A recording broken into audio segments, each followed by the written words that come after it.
नहीं बोलेगा, मैं बोलूंगा। बिंदु किसे कहते हैं? एक समतल में एक स्थिति में, मतलब एक छोटा सा सूक्ष्म सा चिन्ह। क्या है बेटा? छोटा सा चिन्ह। क्या है? सूक्ष्म चिन्ह। एक समतल में एक स्थिति को बताने के लिए एक सूक्ष्म चिन्ह है। क्या है? बिंदु क्या है? एक सूक्ष्म चिन्ह है। ठीक है। उसके बाद आ जाओ रेखा। रेखा किसे कहते हैं? दो बिंदुओं को मिलाने पर एक रेखा बनती है।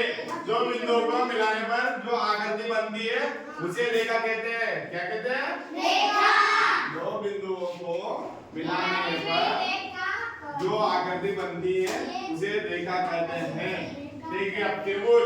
त्रिभुज किसे कहते हैं? कोई जानता है? मेरी बात सुनो। तीन रेखा खंडों से घिरी हुई आकृति को त्रिभुज कहते हैं। किसको कहते हैं?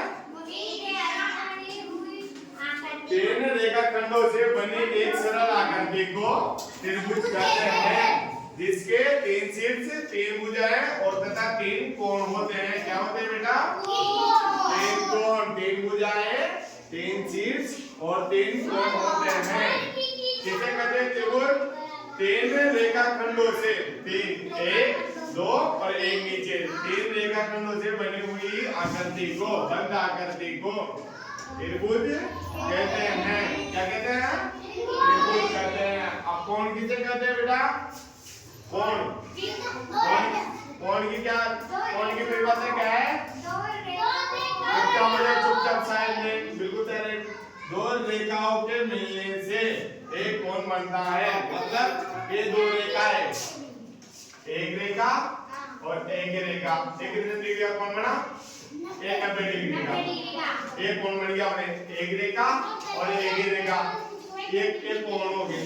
ठीक है बेटा? ये दो रेखा होगी ना, एक रेखा और दूसरी रेखा। दो रेखाओं के मिलने पर क्या बनता है? कोण बनता है। वर्ग किसे कहते हैं? नहीं बेटा, वर्ग उसे कहते हैं जिसकी चारों भुजाएं बराबर हो। क्या हो? चारों भुजाएं बराबर हो और प्रत्येक और चारों कोण समकोण हो। कि क्या हो? समकोण हो। चारों कोण समकोण हो, जिसकी चारों भुजाएं बराबर हो और चारों कोण समकोण हो, उसे वर्ग कहते हैं।